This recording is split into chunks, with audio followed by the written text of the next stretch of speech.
About a year and a half ago, I ended up in the hospital. I was ill. And some people say, well, he's ill, he's going to die. And many people did expect me to die. The doctors expect me to die.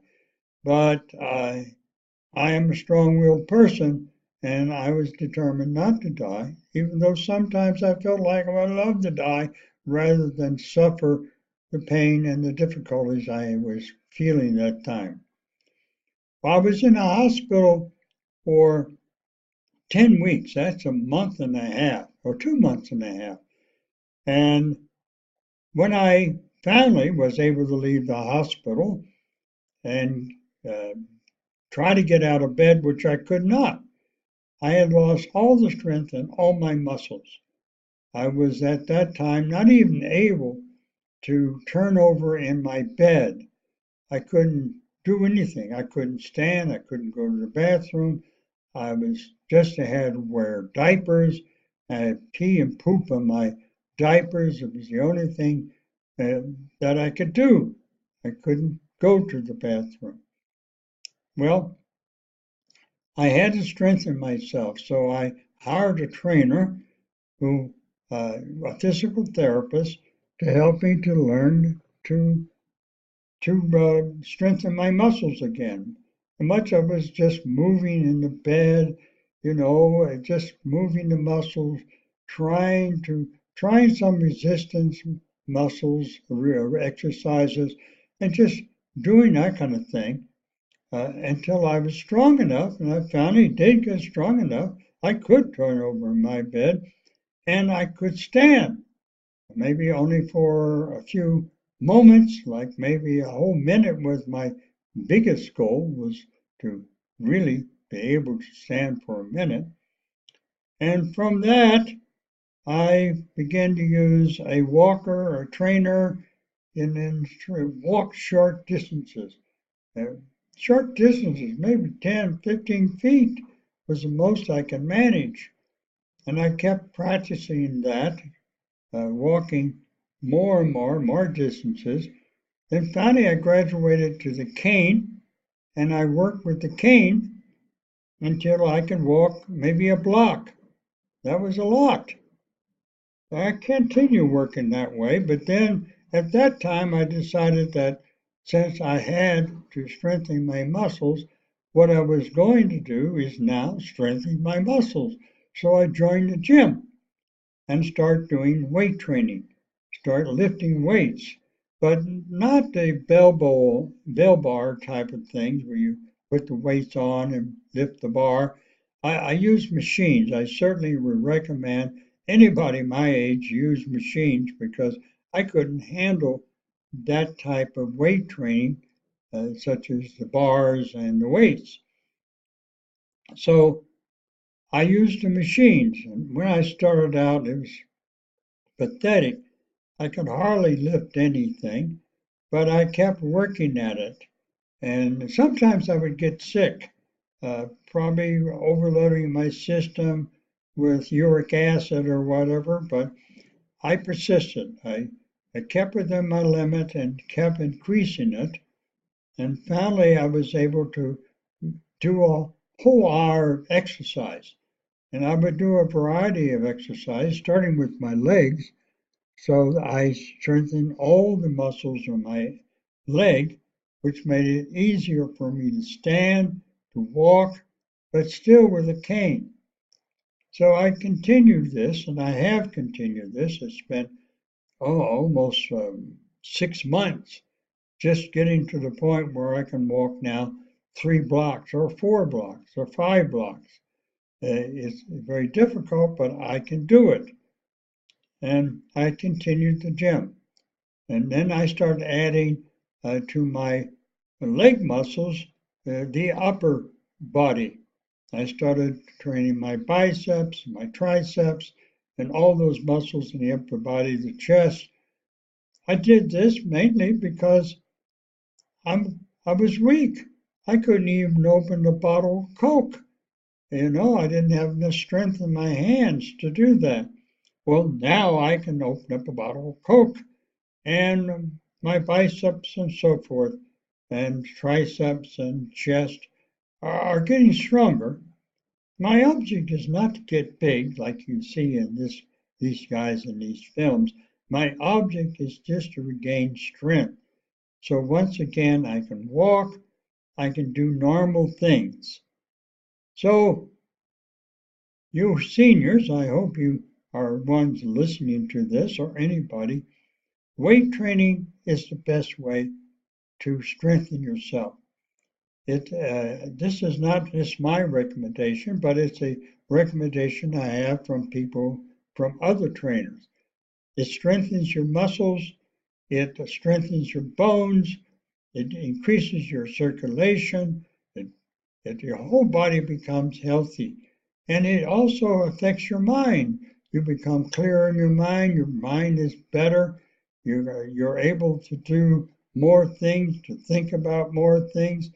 And this is also important with aging because you begin to lose the capacity of your mind.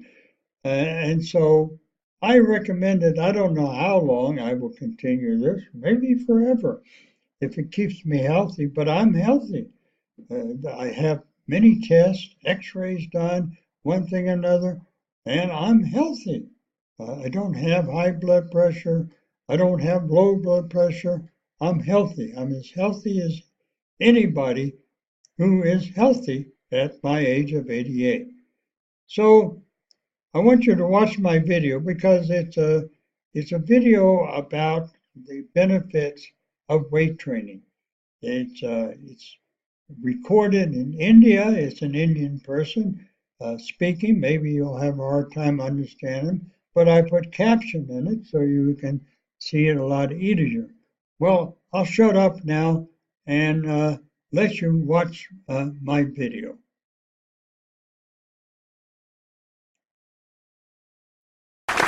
Yeah, so I run a YouTube channel called Beer Biceps. I promote fitness, especially India-specific fitness. How many of you all know what this is? You all know what I'm holding? Okay, yeah. So this is a box of protein shake. It's probably like my 50th, 60th box. I've been training for like 5 years now. How many of you guys have looked at one of these boxes and said something like, I'm never putting those artificial powders inside my body? How many of you guys? Yeah, I'm sure there's a bunch. You know, these are made by evaporating milk till you're left with milk solids, and one of those milk solids is whey protein. That's all it is. So I'm going to keep this down. Last year, there were 184,000 deaths related to consuming sugary drinks. And there were 0 deaths related to consuming these. But people are still afraid of these. For me personally, these boxes and my dumbbells at home and in the gym, they've become a symbol of all the preconceived notions that our society has when it comes to fitness and health. These boxes are going to harm our organs. Weight training is going to harm your joints. And ladies, for some reason, all of you all believe that strength training is going to make you bulky. Like that. In truth, science says that strength training in the long term, for women especially, it'll kind of make you look like a Bollywood actress. Think Priyanka Chopra, Deepika Padukone, something like that. So I surveyed 3 gyms in my own area, and what I found is that only 20% of the total members were women. So for every single Indian girl who's going to a gym, there's 4 Indian guys. And keep in mind, there's a fitness revolution happening in India. Guys, are we on the same page? You guys agree with me. Everyone who gyms here. The guys are on board, but for some reason, the women are getting left behind. Mothers especially. So my mom, when I took up training, she was super afraid of this whole process, this radical change in my lifestyle and my diet. Beta, you're putting poison into your body, your organs are gonna die. Things like that. I heard all that for a year. So I continued my process for a year. I got a 6-pack along the way. And at the end of 1 year, I knew I was healthy. But being the rebellious kid that I am, I wanted to prove her wrong. So I went to my local medical center and I got a blood test done. I got a full body checkup done. And the numbers came back. So the numbers were basically saying that this guy is one healthy dude. My cholesterol was low, my uric acid levels were normal, everything was just perfect. And my mom went, hang on, if he's looking like this, and his reports say that he's healthy, maybe there's something to it. So all that hate that she had for my lifestyle kind of started to fade away a little bit. So she stepped into a gym. That's my mom. And she took up weight training. She started going on a high-protein diet. Initially, of course, it was difficult. It's difficult for your body to get used to a new form of exercise and a new diet. But very soon, she saw all the benefits. Her fat percent dropped, her strength levels shot up, and the best part was that she didn't become a bulky bodybuilder. I still had the biggest biceps in the house. So my point here is that my mom was lucky enough to have a fitness YouTuber at home telling her, Mama, you should not supposed to eat those ice creams. And Mama, go to the gym. But the bitter truth is that our society, in our society, every single Indian house needs a voice like that. And that's become one of my life's missions through my blog. I'm trying to create that voice in every single Indian house, and I have a solution. So a great man once said that if you educate a man, you enhance the life of an individual. But if you educate a woman, you enhance the life of an individual and you enhance the life of an entire society. Educated women raise educated children. And those educated children will grow up, they won't be afraid of going to the gym, they won't be afraid of bringing protein shake boxes back home. They'll probably be healthier than us. My point of this whole talk is that, ladies, you guys need strength much more than the men do. The way women's bodies are built, they kind of degenerate faster than men's bodies. So let me, super quick, let me take you through the life of a woman. Okay. Initially, till your preteen phase, till around the time you're 13 years old, it's roughly the same for boys and girls. You stay away from sugar, you keep your body a little bit active, and you'll be okay. But once you hit your teenage, your preteens, periods, women start losing blood and tissue every single month, and along with that, their bodies faced with a lot of fatigue, their bodies not recovering as fast. And the need of the moment is to refuel. It's to replenish your body's stores. The two key ingredients when it comes to refueling are protein and iron. Now, let's move away from fitness for a minute. Let's talk about food. That's a standard Indian meal. So it's got roti, it's got sabzi, and it's got dal. Now, what's the key with Indian household meals? When you look at an Indian meal, you'll always see that the center of your meal, the focus, the constant, is the carbohydrate. It's the roti or the rice, and then we change up the sabzi and the dal. You compare that to anywhere else in the world, you'll always see that throughout the rest of the world, the center of the meal is their protein. It's always a chicken breast, a fillet of fish, a steak, kebabs maybe, and they've got carbs and salad on the side. That's all it is, a side dish. But in India, we focus too much on the carbs. And contrary to popular belief, dal isn't enough protein. Science says so. So how do you fix this? The quick fix is that you include some form of protein in your diet. Maybe some chicken, some fish. If you're vegetarian, paneer, soybean, protein shakes won't hurt. It also makes for a great snack time option, and it's not going to harm your body. Now, it's one thing talking about health, and that might not be a big concern for too many people, but let me take you all through the other side of things. Diet is only half the game played. The other half is physical activity. So at the age of 13, in their preteen phase, something else happens. So girls who used to go out and play with their footballs or their bicycles, those footballs and bicycles get replaced by cell phones and social media. People stop going out a lot. And this is a huge issue because our bodies aren't built to just stay at home in front of a screen. You need to understand that the first human stepped on this planet about 2 million years ago. And for the most part, for most of those 2 million years, our bodies are used to hunting and chasing prey and climbing on trees and jumping and running all day. It's used to things like that. Only in the last, say, 200, 300 years, we've kind of become a little less active. We've kind of lost that bite. And that's causing huge issues in the modern day. So one striking thing about modern day society, modern day Indian society, is that 18% of all Indian women suffer from PCOS, polycystic ovarian syndrome. You guys know what PCOS is? Have you heard of PCOS? It's a major issue. It can snowball into many long-term problems. You go to a gynecologist and you ask them, how can I fix PCOS? And they'll tell you that you need to take up an exercise regime. You need to start making your body active. Any hormonal problem, it's basically your body looking up at you and saying, you're doing something wrong, I'm malfunctioning, you better fix this. And that's why it can lead to long-term problems if you don't fix it early on. How do you fix this? As a fitness coach, let me tell you that one way to do it is to take up an intense exercise regime. And if any of you guys watch my YouTube channel, you guys would know I'm going to talk about weight training. So, of course, now the one thing you need to understand is that the way your body is built, it's going to move backwards unless you make it move forwards. So if you don't put a check on all this degeneration, this potential PCOS and these potential hormonal problems, it's going to lead up to many more worse things. You need to take up some kind of an intense exercise regime just for the sake of your long-term health. That's what your body is meant to do. That's something a lot of us are forgetting. But I get that, health is kind of a boring topic for most people, so let's talk about more superficial things. Let's talk about just fitness goals. Okay, girls from the ages of 13 till the ages of forever have one common fitness goal. That's fat loss. Everyone wants to burn off fat. Am I right? So girls go out chasing those thigh gaps, that flat stomach, those toned arms.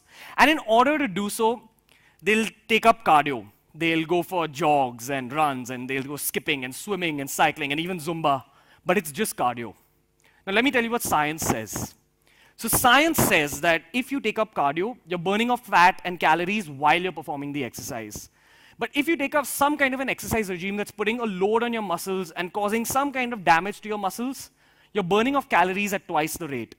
So you're burning off calories while you perform the exercise in the active burn, and then because you're causing all those micro tears in your muscles, your body's going to repair those micro tears at home, and it's going to use up calories to do that as well.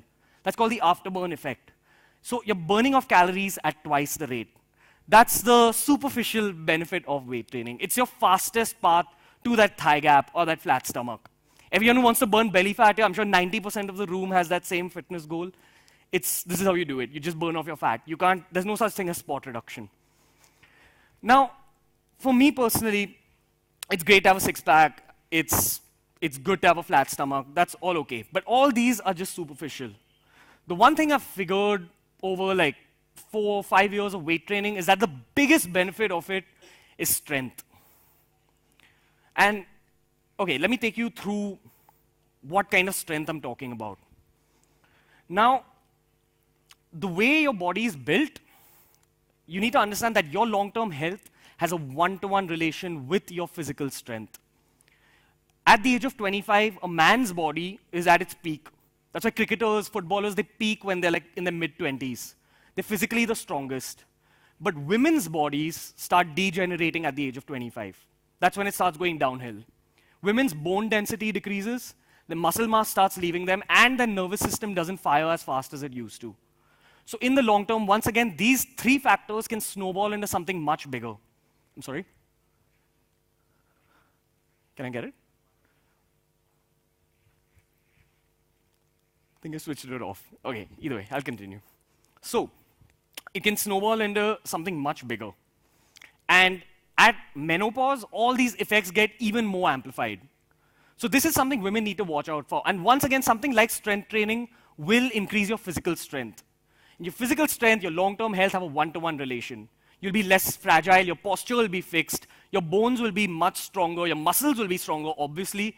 Your nervous system will fire better. You'll be less injury prone. You'll be less prone to hormonal problems like PCOS. Everything will just be fixed. Physical health, physical strength, long-term health has a one-to-one relation, but your long-term happiness doesn't boil down to just your physical strength. Your long-term happiness boils down to your mental strength. And that's what I feel I've gained out of this whole process. Now, hold on, can we have the slide, please? Yeah, okay. Okay, so my greatest idol in the world, guys, my greatest idol in the world is Bruce Lee. Anyone else on the same page? So Bruce Lee had this amazing thing to say.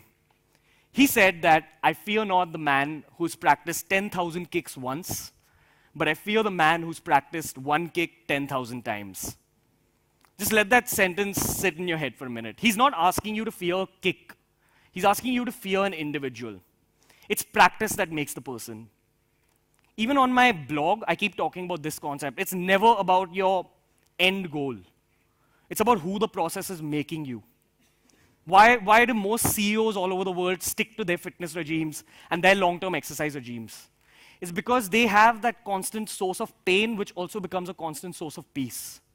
Let's not just talk about the physical benefits and all the feel-good hormones that are released in your head, but let's talk about how after a point, it becomes a source of meditation. Your training program becomes your place of peace, and in that place of peace, you have peace to think about the rest of your life. A lot of business solutions for me personally come out in my workouts or when I'm on a run. That's one aspect of the mental side of things. The other aspect is simple things. Let me give you all an example. So you need to understand that the benefits of an exercise regime aren't just physical, and it's things like this. Now, it's easy to go to the gym and lift weights for 1 hour. It's difficult to stay away from chocolates and ice cream for 23 hours, for me.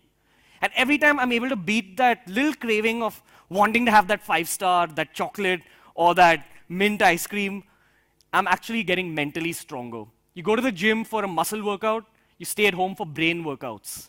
The process is giving you these brain workouts constantly. It's creating discipline. That's what Bruce Lee talks about. He's talking about the discipline that the people create. And the disciplined individuals are the most superior kind of individuals, in my opinion. That's what I've come to learn over time.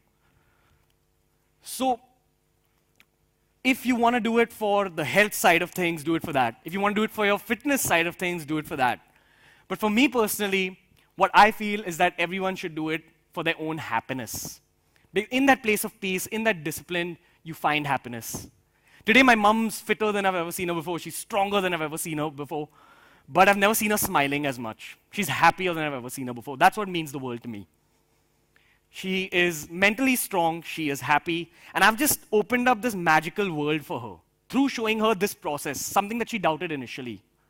So ladies, as I said earlier, my mission is to get that voice in every single Indian house. And as I said earlier, you guys hold the key. You guys can become educated mothers and raise educated children. Step one is understanding that a lot of the things that we've been brought up being told aren't probably correct according to science today. So you need to start educating yourself and you need to start opening your perspectives. Thank you, ladies and gentlemen.